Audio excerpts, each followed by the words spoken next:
I've often called this place my second home. Because it was a point of time in the late 90s where we had seen so many people go through this program. It was not one of those workshops where you just teach and you're out there. It was people. And I got to know them a lot more than they wanted me to know them, actually. And it was that kind of a workshop. And when you do that, you kind of lose your heart each time. Because there's an investment of God through you, but there's a connection that takes place when you do that. And there's a deep connection with Linda and me in this valley. And some of our closest friends in all the world are right here in this church. Thank you for the honor. I can't tell you how much it means. I shy away from it, like most of us do. But as I was looking up at, the screen there, and I'm standing right there. I want to just tell you, about a couple months ago, Linda's been my barber for a long time. And she was a hairdresser, and we're talking about the perfect heads, And the barber I went to, first time in years I'd gone to a barber, and as she's doing my hair, she says, you got a sunburn back here. I said, what? And she says, your wife probably doesn't tell you that, does she?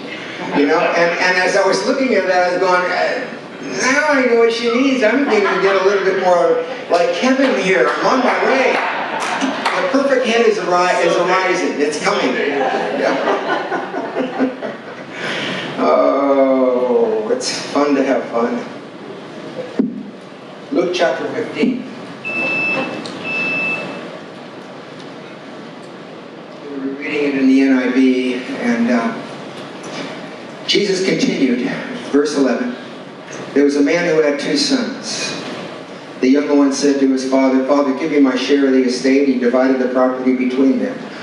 Not long after that, the younger son got together all he had, set off for a distant country, and there squandered his wealth in wild living. After he had spent everything, there was a severe famine in the whole country, and he began to be in need. So he went and hired himself out to a citizen of that country, who sent him to his fields to feed pigs.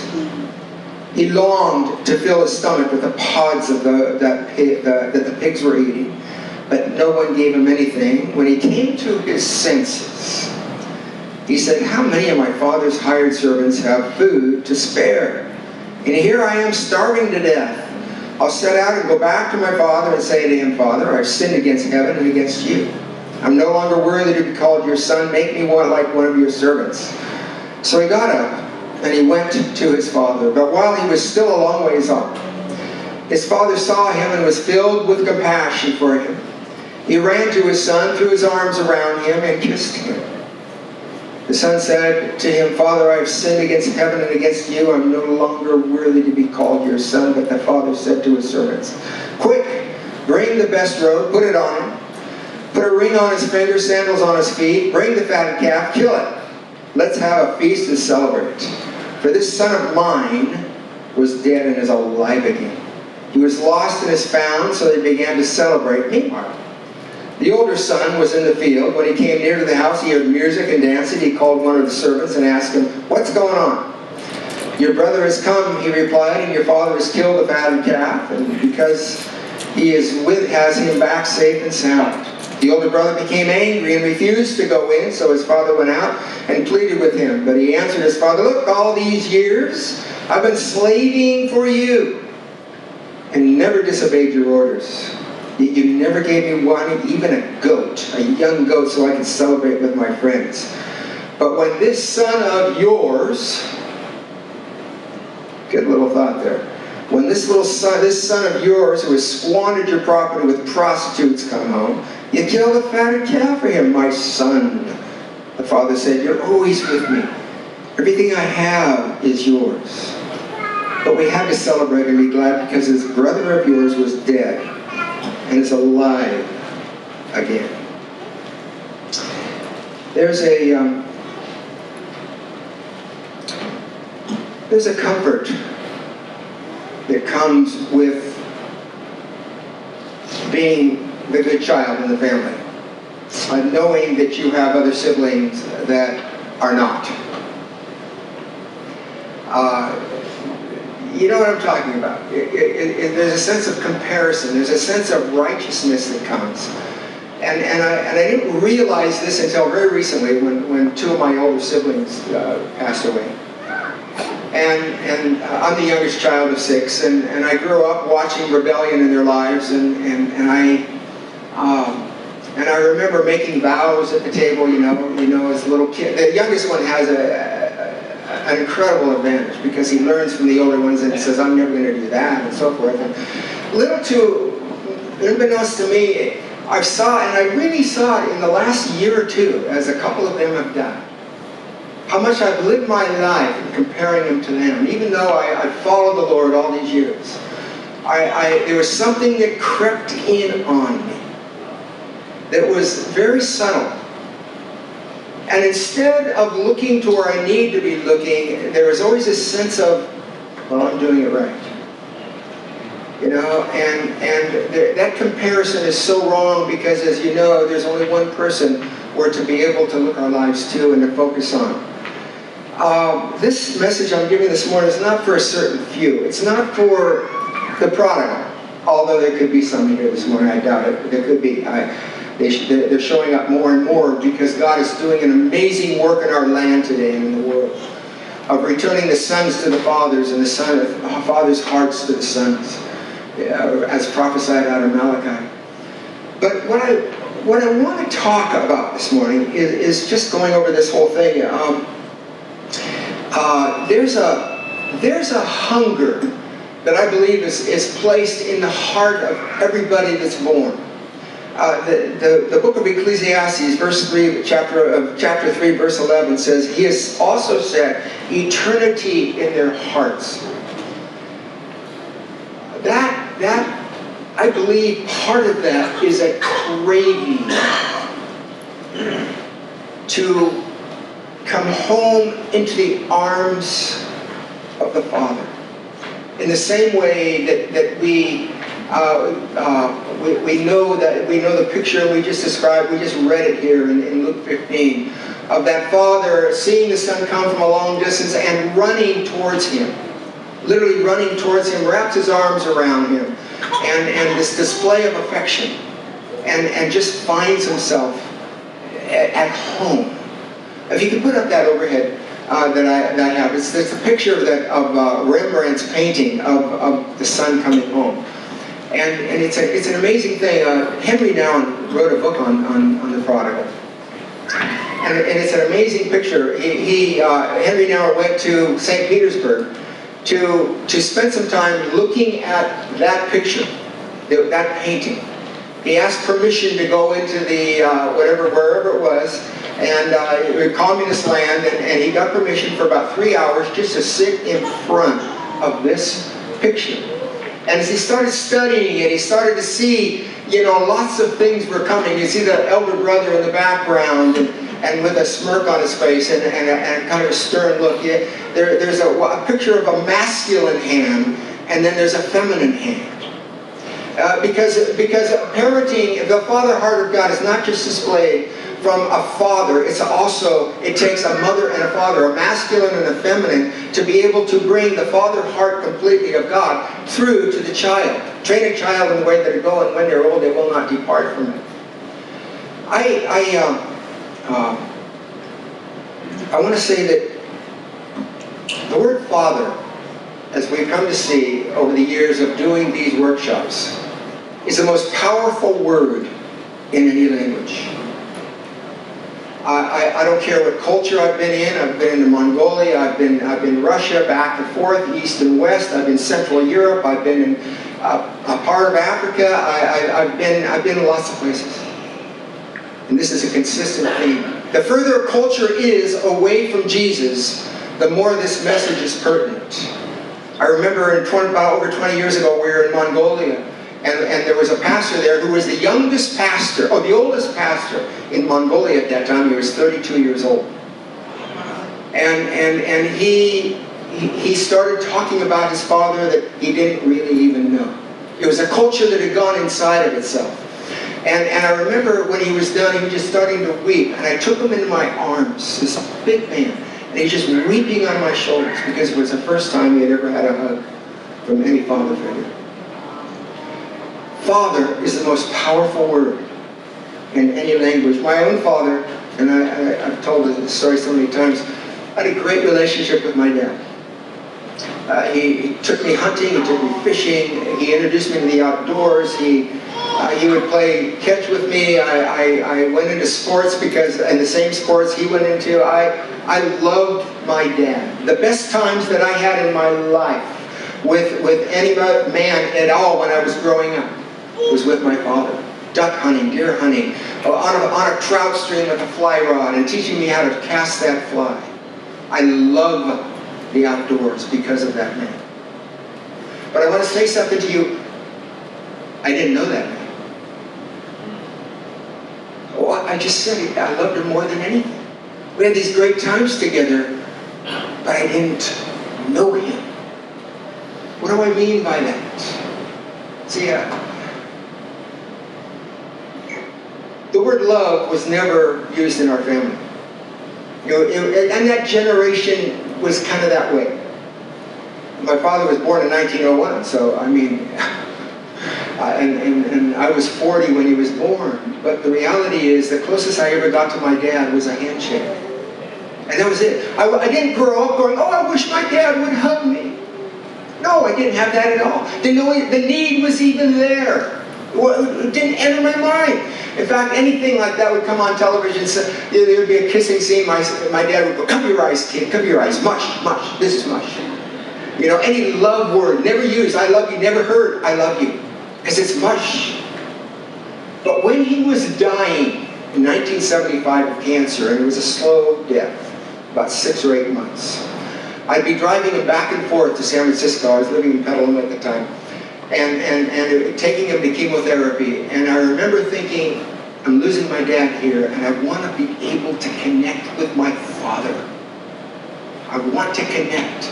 I want to be able, and the deepest I could ever think of even saying something deep to him would say, Dad, thank you for being such a great dad. That would have been it. I couldn't have said anything else. I never would have thought of saying I love you or anything like that. And I would drive him down thinking this is going to be the day I'll talk to him. And you know what? I couldn't do it. I couldn't get it out of my mouth. There was something in here. There was a block. I couldn't do it. Because the reality is that kind of communication, heart communication, comes from a father and a mother to a child. My mother was very much the same way. You would have loved both of them if you knew them. But this kind of thing just wasn't around. And I would fail every trip to San Francisco. I remember the last time I saw him in the hospital. He was dying, but we felt like I had a couple of months to live at least. And he was in the hospital bed. I was talking to him, and I said, well, goodbye, Dad. And I walked over to the door. And I looked back, and for the first time in our relationship, there was something, a communication we had never had. His head was up, and it was about 5 seconds of silence, of eyes connecting for the first time in our relationship. And I thought it would be a good time. And I kind of choked, and I go, and I walked down. Next morning, my father died. It was a huge miss on my part. He died. We sold the business of my brother at his funeral. 2 months later, we're in Bible school because God was calling us into ministry. 2 years later, we're in Austria. And I was just busy enthralled with all the things we were learning, and it was a great time of learning. And I think about my dad, and oh man, I never wept at his funeral. I was all smiles, and people, Christian friends would say, wow, the grace of God is on you. Grace of God on you. The man I love more than anybody in the world is dead. And I'm smiling and I'm happy. What is wrong with that picture? We used to have these love feasts over in Austria, Saturday night. Invite other missionaries in from Vienna, and they were just fabulous times, great worship times, a different theme every time, wonderful dinner, and the whole thing, and then there would be a word given. This particular night I was asked to speak. Just talk about something about God. I had learned to hear God's voice by that time. I said, God, what do you want me to talk on? He says, Father, piece of cake. Jesus came to bring us to the Father.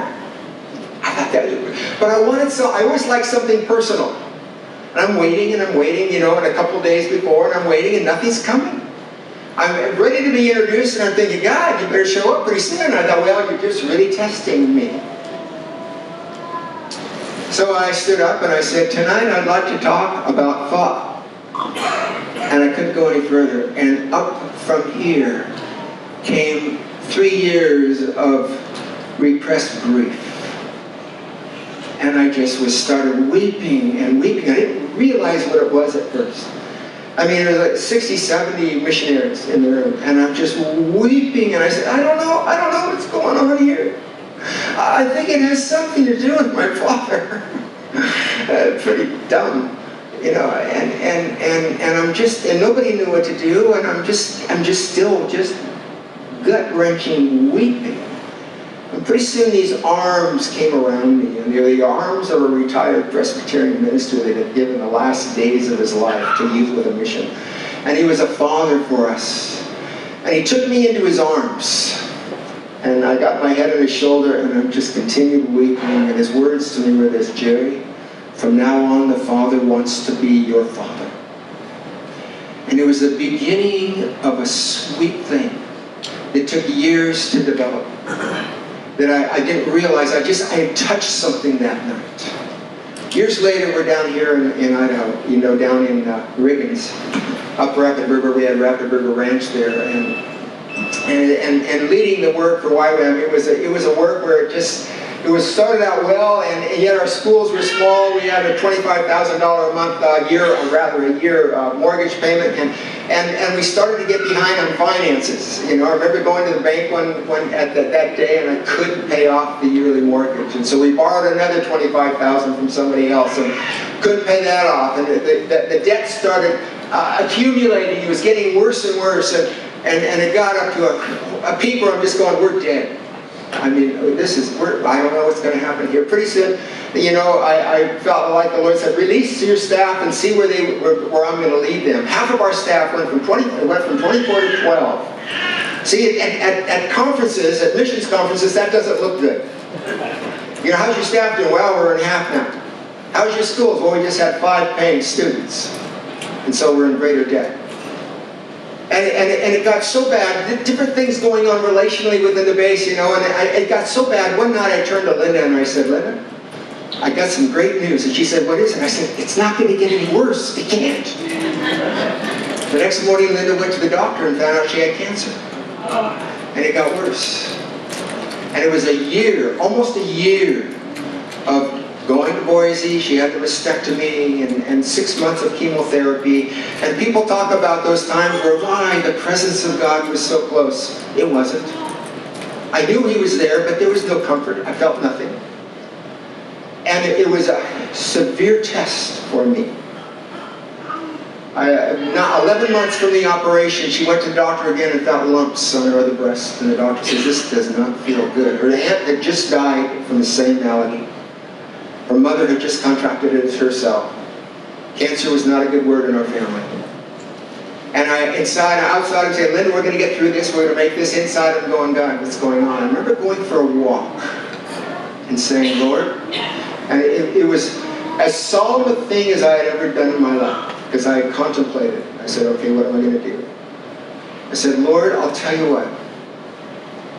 If you take Linda, I will continue serving you for the rest of my life. And that presence that I hadn't felt for so long just enveloped me. Now, you just heard she's still alive. A couple of weeks after that, I'm walking along on a road, and for the first time in my life, I heard the words here, Jerry, I love you. I had never heard those words before. My father, of course, didn't. I didn't have the ears to hear it. It took 15 years in Youth with a Mission to be able to break through the walls of denial. And what was I created? I was created for that picture we just saw. That picture of that son in the arms of the Father is what you and I, whether we're a prodigal or we're the good kid, We were born to come home into those arms. Where is home? In the arms of the Father. I cannot tell you how many stories I could keep you here till 5 o'clock telling you stories.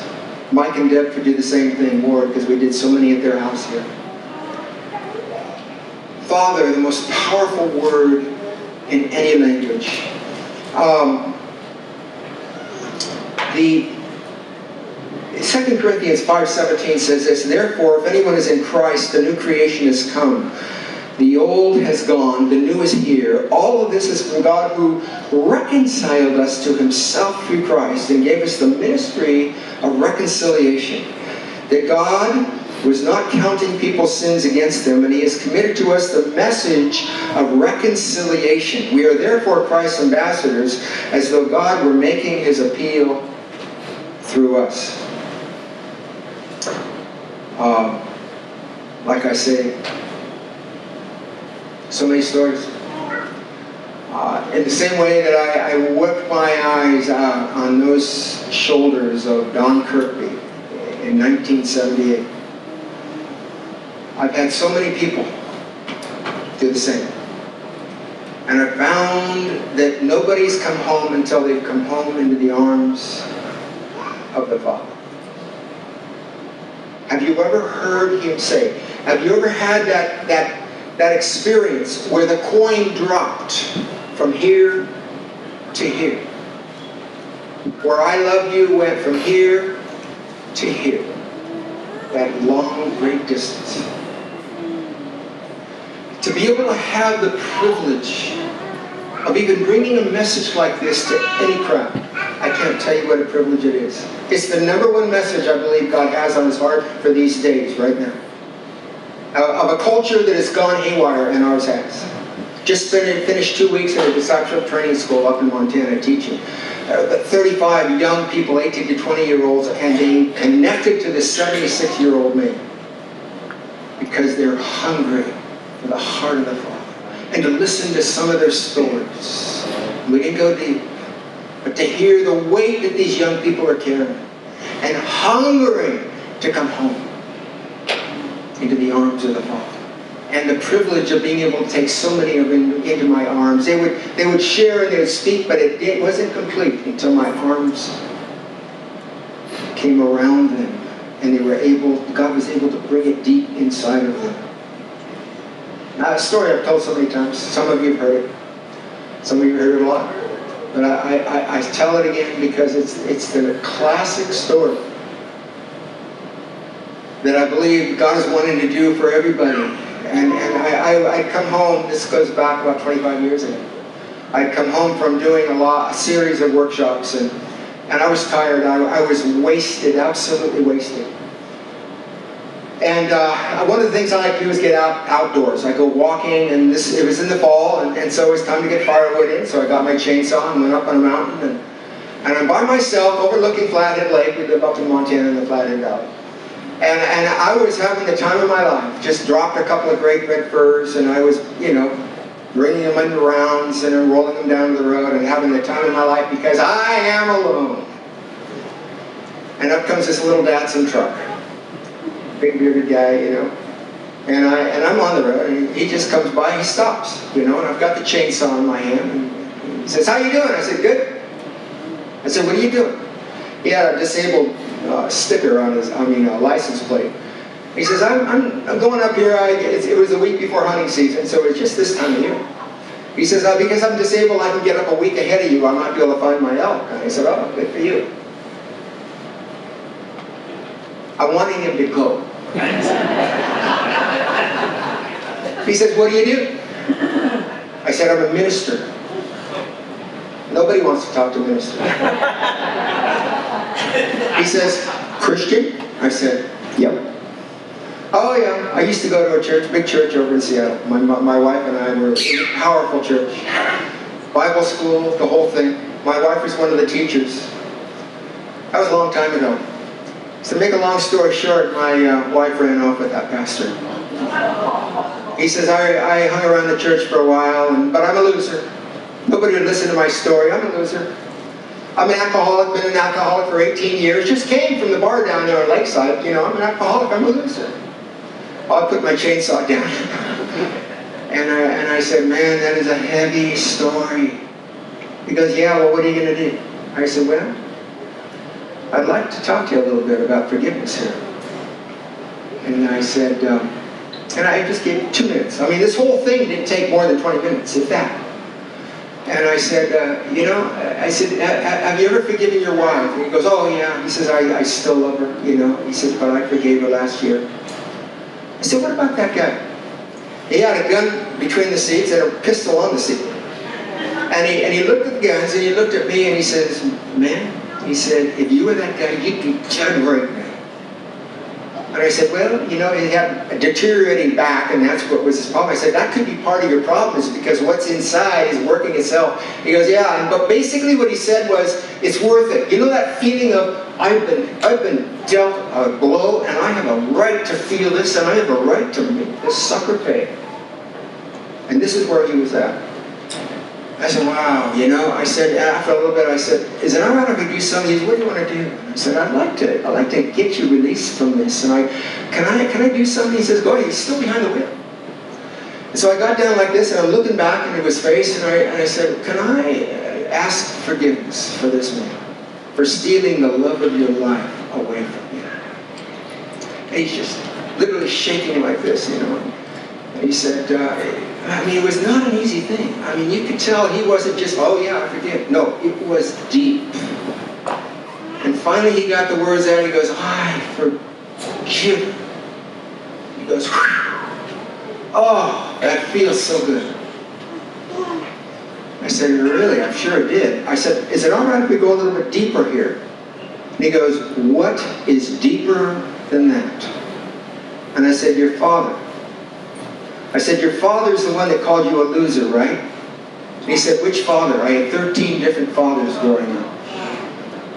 And he described one of these men that his mom had brought home, who had just destroyed this guy. Not only physically, but the worst thing was the words, and one word stuck, and you know what it is, loser. And when I got down and I said, you know where we're going? He says, okay, God damn it. I said, would you forgive me? I could have had an opportunity to be a real father to you, and I missed it. And I'm using words of the heart. And he just said, I didn't know I was coming up here to do this today. But finally, he just said, he finally got out, I forgive you. And I said, oh, beautiful. I said, now you got to get back with him. He won't have me, I'm a loser.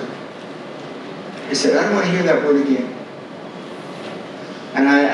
So I led him back to the Lord. It was a very simple prayer, and he was very real. I said, can I do one more thing? He goes, anything you want, Jerry. And I reached in, and I put one hand here and a hand on his head, and I said, Holy Spirit, will you come? And the joy of the Lord hit that guy.